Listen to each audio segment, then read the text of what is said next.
कश्मीर में इन आतंकवादियों को मिल रही है, इसके साथ वो भी इन आतंकवादियों से मिली है और लगातार इन स्टील बुलेट का इस्तेमाल जो है वो आतंकी पिछले लंबे समय से अब यहाँ हमारे बहादुर जवानों ने पूरी तरह से नाकाम कर दिया और तीनों जैश मोहम्मद के पाकिस्तानी आतंकवादी जो यहाँ पे आए थे उनको मार कर आप देख सकते हैं। बिल्कुल नहीं, ये उनके लिए कोई भी नहीं आता।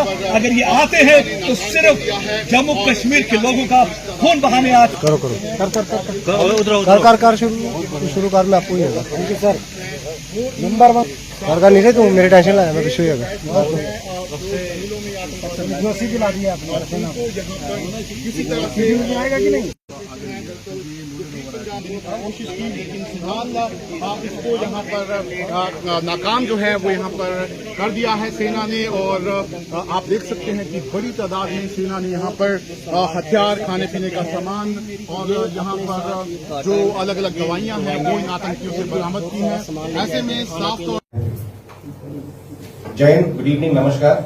सबसे पहले माफी चाहूंगा, हिंदी हो गया इंग्लिश? हिंदी सर, हिंदी। माफी चाहूंगा डिले के लिए, क्योंकि मुझे लगा कि आप लोगों को इसके बाद जो सीजर्स हैं सामान के वो भी देखना जरूरी है। वो आने में थोड़ा वक्त लग रहा था, but will finish by time they reach. Welcome सबको करना चाहूंगा मैं। आप लोगों ने वक्त निकाला यहाँ पर और इस सक्सेसफुल ऑपरेशन को कवर करने के लिए आए हैं। ये जो हमारा ऑपरेशन था इसको हमने नाम दिया था ऑपरेशन आसन, क्योंकि जिस इलाके में ये कंडक्ट हुआ था ये कल सवेरे करीब 7:20 पे शुरू हुआ था और ये पिछले बीते हुए कुछ दिनों का एक बहुत ही सक्सेसफुल ऑपरेशन है, बहुत ही क्लीन ऑपरेशन है, जिसमें हमने 3 खूंखार आतंकवादियों को मारा है, न्यूट्रलाइज किया है और हमारा कोई नुकसान नहीं हुआ, कोई कैजुअलिटी नहीं हुई और ये ऑपरेशन एक रिकॉर्ड समय में पूरा हुआ है। इसके लिए मैं सभी सिक्योरिटी फोर्सेस और जेकेपी और हमारी जितनी एजेंसीज हैं सबका शुक्रिया अदा करना चाहूंगा, क्योंकि एक बहुत ही अच्छा नमूना था कोऑर्डिनेशन का ऑपरेशन जिस तरह से किया जाता है। इसमें सबसे बड़ा रोल था हमारे आवाम का, क्योंकि अखनूर के इलाके में जिस तरह से हमारा उनके साथ में रिलेशनशिप है, हमको तुरंत खबर आती है अगर कोई बाहर से आता है या किसी ऐसे इरादे से आता है कोई गलत काम करने के, तो हमको तुरंत खबर आती है। और ये जब डिटेक्ट हुए थे लोग उस इलाके में तो गांव की तरफ से हमको तुरंत खबर आ गई थी, इसीलिए जो रिएक्शन था वो बहुत जल्दी हुआ।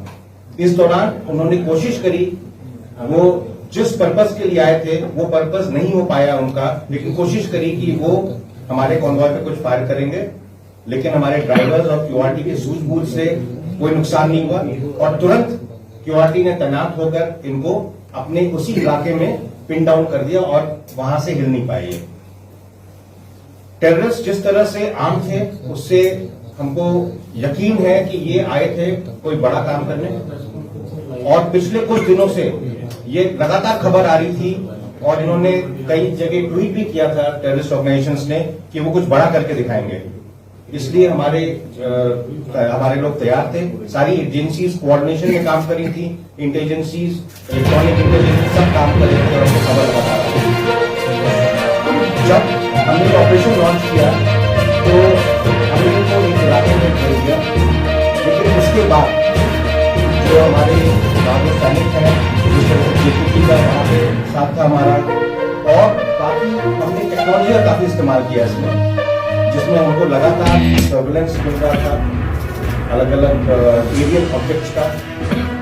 हमने अनमैन्ड व्हीकल्स यूज करे इसमें, हमने इसमें थोड़ा आर्टिफिशियल इंटेलिजेंस का इस्तेमाल किया और ये सब मिलाकर हमको एक बहुत ही जल्दी और बहुत ही सक्सेसफुल हमको नतीजा इसका मिला। मुझे उम्मीद है कि इस तरह के ऑपरेशंस होंगे तो जो टेररिस्ट के मंसूबे वो नाकाम होंगे और उनका मनोबल कम होगा और आगे ऐसी कोशिश नहीं करेंगे। इस ऑपरेशन के दौरान हमने एक हमारा आर्मी डॉग खोया है, जो सर्च के दौरान आगे जब चल रहा था तो मिलिट्री उस पर फायर किया था और इस आर्मी डॉग ने शहादत दी है और इसकी वजह से कई जानें बची हैं। इस ऑपरेशन के बाद इस तरह की काफी खबरें घूम रही थी कि आर्मी ने जो है बीएमपी चढ़ा दिया, इस तरह की चीजें कर दी।